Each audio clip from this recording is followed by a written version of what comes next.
nosso tema é a dificuldade dos jovens nos dias de hoje. Vocês acham que os jovens têm dificuldades nos dias de hoje? Com certeza. Ou se tem.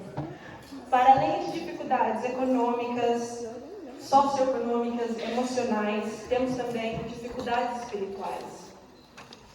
E Deus nos fez seres holísticos. Então, uma coisa vai afetar a outra, inevitavelmente. Mas, como a gente não tem tempo para falar de todas as nossas aflições, todos os nossos problemas, hoje eu vou falar de só um.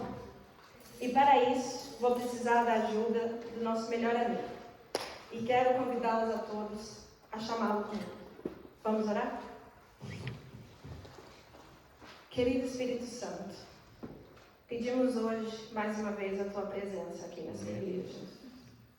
Que Tu possas fazer moradia em cada um dos nossos corações, Pai, e a cada um daqueles que nós gostaríamos que estivessem aqui conosco hoje. Que esta mensagem, Pai, como é praxe dizer, não venha de mim, mas que seja somente, diretamente do Teu trono. Amém. Que possa ser mais do que apenas um sermão e que seja algo que nos dê força e coragem para continuar nessa caminhada cristã. Amém. Tudo isso te peço em nome e por amor a Jesus. Amém. Amém. O teólogo e filósofo Bernard de Chartres, no século XII, disse: nós somos como anões nos ombros de gigantes, de modo que possamos ver mais do que eles e coisas em uma maior distância, não por virtude da nossa agudeza visual ou de qualquer distinção física, mas porque somos carregados para cima e elevados pelo gigantesco tamanho deles. Quando eu penso no nosso legado como cristãos, eu me sinto como uma anã, o que é irônico, que eu estou aqui no palco, né? Então eu estou mais alta que todo mundo. Mas pensem comigo, nós somos descendentes de Abraão, o pai da fé. Ele não é o primo ou o irmão, ele é o pai da fé. Uau! Para termos essas Bíblias em tantos formatos e jeitos, digital, analógico, até naqueles negocinhos que tinha antes no Beepers, dava para pôr uma Bíblia ali também.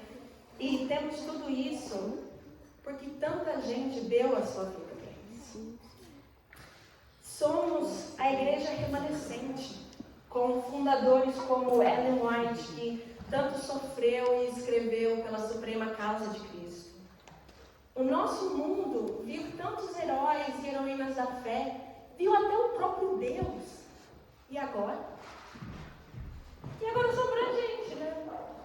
Agora sobrou a gente. Uma das dificuldades dos jovens e dos outros é como lidar com esse legado. Paulo nos diz em 2 Coríntios 5:20 que somos embaixadores da parte de Cristo. Então, além de levar a salvação a outros, nós temos que guardar e preservar os mandamentos de Deus no mundo onde a nossa realidade não tem nada a ver com a deles. Sem contar que existe uma possibilidade muito grande de sermos a geração que vai ver Jesus. Amém. Com essa responsabilidade imensa nas nossas costas, como não se sentir um anão? A Bíblia relata a história de alguém que estava sentindo essa pressão também. Alguém adivinha quem? Vamos lá, gente, pode participar. Uma boa sugestão, mas não lembro disso. Mais algum outro? É um personagem mais obscuro. Obrigada. João Batista? Interessante, mas não é João Batista.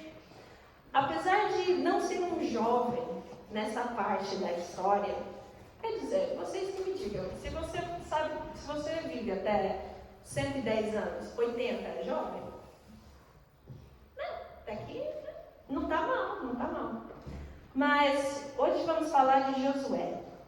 Josué tomou a posição mais difícil da época dele. Ele não seria apenas o novo líder do povo, mas ele seria o sucessor de Moisés. Em Deuteronômio 34:10, a Bíblia nos diz: e nunca mais se levantou em Israel profeta algum como Moisés, a quem o Senhor conhecera face a face. Imagine comigo como Josué estava se sentindo. Que legado que ele estava carregando. Ter Deus dizendo que nunca mais existiria um profeta como Moisés. E agora Deus fala para ele: você é o próximo, tá? Mas quem era Josué na fila do pão? O que sabemos sobre ele, igreja? Quem era Josué? O Zé Ninguém apareceu assim na história, tão bom. Deus sabe.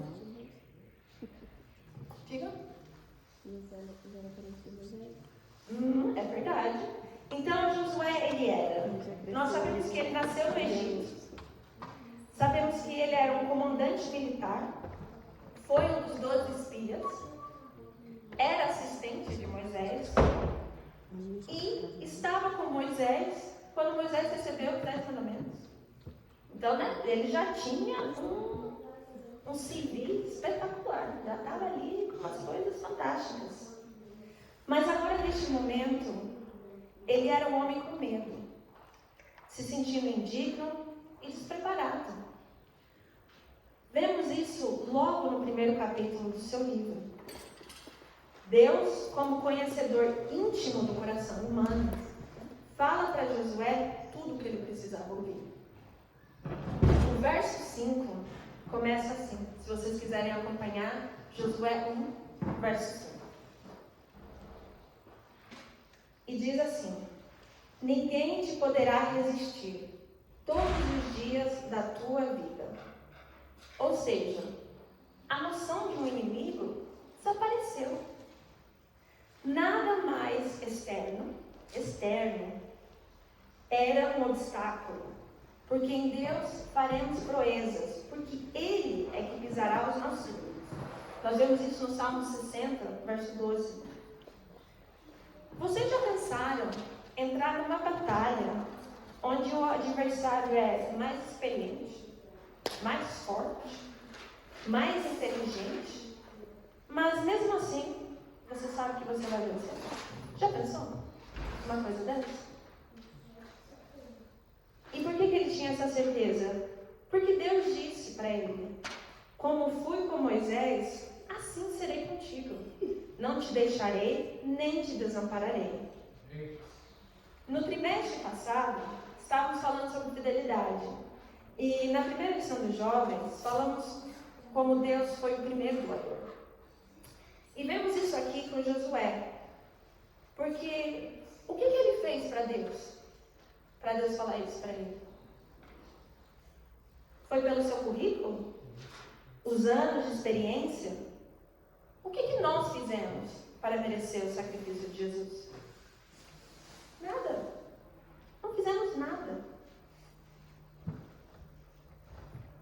Às vezes, ficamos presos na ideia que temos que merecer para ser digno de alguma coisa. Tantas vezes ouvimos dos nossos pais as frases como: quando você pede alguma coisa e a sua mãe ou seu pai fala: você não está merecendo isso não. Não está merecendo. E com Deus não é assim. Nós os amamos. Por quê? Porque Ele nos amou primeiro. Né? Então, quando aquela vozinha vier te dizer que você não é merecedor, que você não é digno, lembre-se que Jesus morreu por você antes mesmo de você nascer. E por causa dele, em todas as coisas, somos mais que vencedores. Amém. Gente, o que é ser mais que vencedor? É ninguém te resistir todos os dias da sua vida, porque o Senhor não te deixará, nem te desamparará. Amém. Tem uma música que eu ouço ela todos os dias. Só que deve ser filha da minha mãe. Já estou aqui, já está começando a chorar. E até hoje no carro, antes da gente vir para a igreja, eu tive que tocar essa música, porque eu precisava de ouvir. E a razão pela qual eu gosto tanto dessa música é por causa do coro. E traduzido em português fica mais ou menos assim: quando tudo ao meu redor é abalado, nunca fiquei tão feliz por ter colocado minha fé em Jesus. Porque Ele nunca me decepcionou.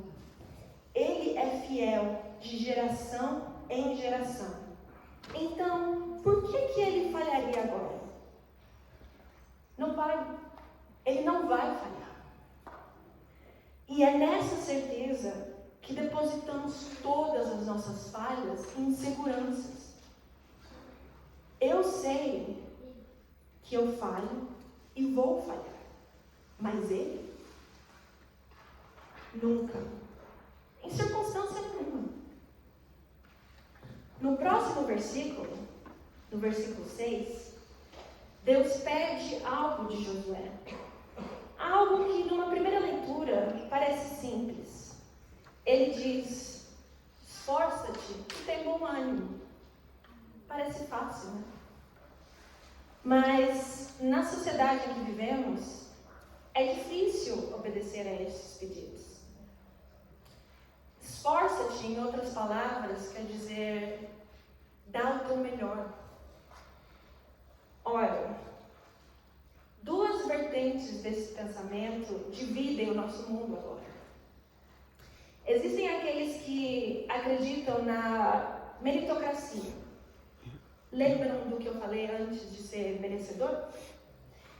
Esses são do pensamento que as pessoas devem ser recompensadas com base no seu mérito e esforço e não em fatores que estão fora do seu controle. Faz sentido, né? Mas o nosso mundo é assim? Não. O que nos traz ao grupo dos apáticos, onde as injustiças e igualdades na vida são tantas que eles pensam ser inútil se esforçar mais ou sequer. Lembrando do que eu falei antes de sermos seres holísticos, se eu não vejo resultados no meu esforço, ou sinto que o conceito em si é inútil, como é que eu vou ter bom ânimo? E não pensem que é só na sociedade que isso acontece, tá? Mas Deus nos dá a razão pela qual devemos nos esforçar e ter bom ânimo. Porque tu farás a este povo herdar a terra que jurei a seus pais lhe daria. E que terra é essa? Que terra é essa que vamos herdar? Não tem terra para herdar. A vida é só aqui e acabou. É isso. É isso, gente. Alô? O microfone está funcionando? Tem gente aí? Qual terra Deus jurou que vamos herdar? Exatamente. Exatamente. E esse é o nosso objetivo. Lembra um sermão que o nosso querido ancião Davi fez há alguns tempos atrás, onde ele disse: Jesus não morreu para você conseguir aquele carro, ou aquele emprego, ou até mesmo aquela casa que você sonhou. Ele morreu para você ter acesso ao céu, à vida eterna. Então não importa se você tem ou não um cargo na igreja, a sua missão é maior do que a igreja. Não importa se você vive a sua vida toda de aluguel ou compra uma casa, a sua missão é maior do que o lugar onde você mora. Não importa se você anda de ônibus ou de carro, a sua missão é maior do que o seu transporte. E é importante salientar que para irmos para o céu, temos que ir acompanhados, né? Então, tragam mais pecadores para a igreja. Porque Jesus diz Haverá alegria no céu por um pecador que se arrepende, mais do que por 99 justos que não necessitam de arrependimento. Durante essa semana, quando eu estava preparando este sermão, eu estava muito nervosa, né? Porque faz muito tempo que eu não prego. Acho que a última vez que eu preguei eu tinha 15 anos e agora eu tenho 26, então já faz um bom tempo.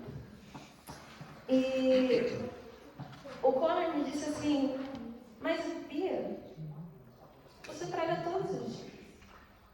Você prega para mim, para sua mãe, para o meu irmão, para o meu pai, para minha mãe, para qualquer pessoa que estiver disposta a ouvir. Amém. E não, eu não digo isso para me glorificar, mas para ilustrar que quando deixamos o Espírito Santo agir em nós, nem nos apercebemos que estamos sendo participantes da sua obra. Mas como fazemos isso? Vocês perguntam. O versículo 7 responde: mais uma vez Deus pede esforço, e não só bom ânimo, mas muito bom ânimo. Para quê? Alguém pode ler do versículo 7 até o 8, por favor?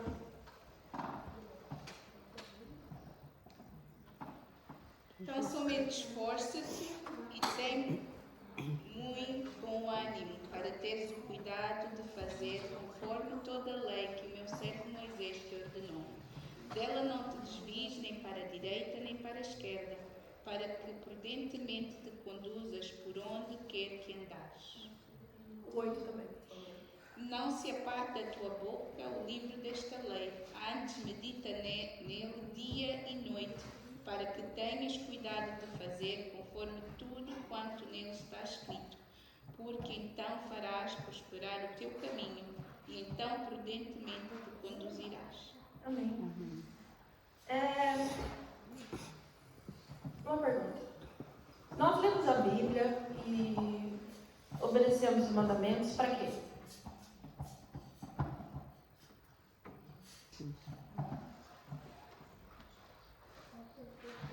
Porque aqui diz que se fizermos isso, como a Helena leu, então farás prosperar o teu caminho e serás bem sucedido.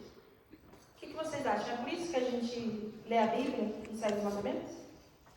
Para prosperar e ser bem sucedido? É esse o objetivo?